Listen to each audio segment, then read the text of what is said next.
The Hells Angels rival gang determined to claim their place at the top. The Hells Angels, the largest and most feared motorcycle club worldwide, have maintained their iron grip on the criminal underworld. However, some dangerous rival gangs have formed, threatening their rule of terror. And today's video dives into the Hells Angels' strong enmity with their new enemies. So join us as we witness how these new rivals offer a real danger, demonstrating that the Hells Angels can no longer underestimate their opponents. In the dirty streets of Leipzig, Germany, two powerful groups are fighting to be in charge. A group of young immigrants called the United Tribans try to stand up to the Hells Angels, who have been in charge for a long time. This causes a storm of violence, drug dealing, extortion, and chaos. In the middle of Leipzig, when these two rival biker gangs fight, a street turns into a battlefield. A brave stranger with a smartphone becomes an accidental videographer of this violent event. In a dangerous move, a member of the Tribans kicks a Hells Angels biker quickly, setting off a chain reaction of chaos. But before the fight gets bad enough to involve both gangs, the loud sound of gunshots cuts through the chaos and breaks the short moment of uneasy calm. 7 gunshots ring out, reverberating through the streets, and a guy falls to the ground, dead. The last Triban gang member run away in a frantic attempt to stay alive, and fear runs through their blood. The man who fell, who has been recognized as 27-year-old Weissel A., is lying still. He died instantly. But the violence doesn't stop there. Other members of the gang come up to Weissel's dead body and stomp on it in a cruel way, making an already sad scene even worse. The rest of the gang is filled with anger and revenge, so they throw bottles and rocks at the Tribans as they run away. This is a chilling sign of how much they want to kill. As the police sort through what happened, a lot of questions hang in the air. Could this deadly event be the start of a biker war that was thought to have ended in Leipzig in 2008? As law enforcement thinks about what this fight means and how the power balance between the two sides is unstable, there is a lot of uncertainty. The United Tribans are a group of people who call themselves bodybuilders, bouncers, and martial artists. These people come from a wide range of backgrounds. With the help of their Bosnian refugee founder, these brave people are taking on the Hells Angels, who used to be the undisputed kings of the bouncer scene. In a fight that goes against assumptions and stereotypes, a new chapter in the battle for power has started. In the shadowy world of criminal biker gangs, there's a new player from the Netherlands who is ready to question the status quo. The Hells Angels and other well-known gangs may get most of the attention, but the Satudara is a group that people both honor and fear.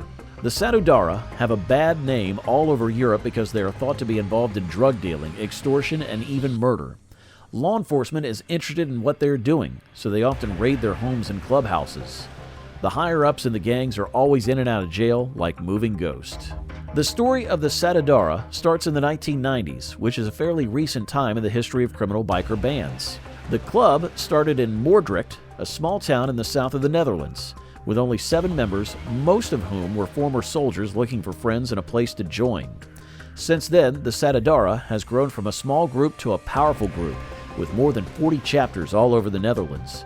Their impact goes beyond their own country, reaching Norway, Spain, Indonesia, Thailand, Belgium, France, and even Australia, though the recent raid and closure of the Sydney branch made news earlier in 2016. But what does Satudara truly mean? It is made up of 2 strong words, Satu, which means one, and Dara, which means blood. Together, they represent a tie that can't be broken, like a brother's love. The Satudara is different from other gangs because they're made up of people of different races. The Satudara was originally made up of Moluccans from the Maluku Islands in Indonesia. Their roots are tied to the past of the Dutch East Indies. After World War II, the Moluccans helped the Dutch get back their old territory. This made other Indonesians think of them as rebels and treat them badly. After that, the Moluccans had no choice but to move to the Netherlands. Satudara is different from other biker gangs because it does not have racial boundaries. Instead, it accepts people of different races, religions, and cultures. Still, there are challenges on the way to fame. They started a territory war with groups like the Hells Angels and the Bandidos. The German Angels thought they were in charge, but they soon found out that a new force had arrived at their door. This happened when the Hells Angels and the Satudaras got into violent fights that turned into bloody mass brawls in Duisburg. Ali Osman, a well-known member of the Satudaras, turned state's witness for the police. This led to the arrest of several Satudaras members who were involved in drug dealing and smuggling. More coverage of the disputes in the media and the impact of social media made the situation worse, which led to more violence. In the end, the Saturas were banned in May of 2015 because they were involved in criminal activities and helped make the bloodshed in the area worse. Even though the arrest and ban were a blow to the Saturas, the tension in the biker underworld and the chance of more violence remained. This had a long effect on Duisburg's crime scene. Being a member of the Satudara is a pledge for life. It requires complete loyalty and a desire to give up everything. In the world of criminal biker gangs, the Satudara carve out their own unique path, pushing the status quo, defying expectations, and standing as a testament to the power of family. The Mongols Motorcycle Club was founded in Montebello, California in 1969.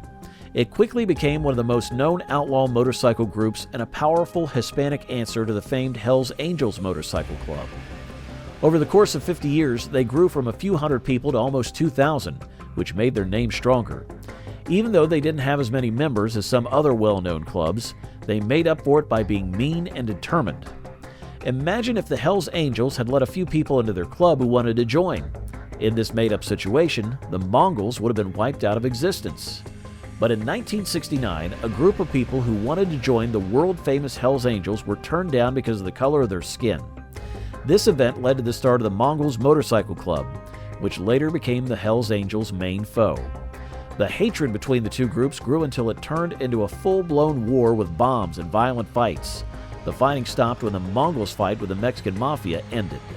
Later, in Hamburg's famous red light area, the Mongols purposely sparked a fight between the Hells Angels and the Mongols. This started a biker war that was made worse by social media.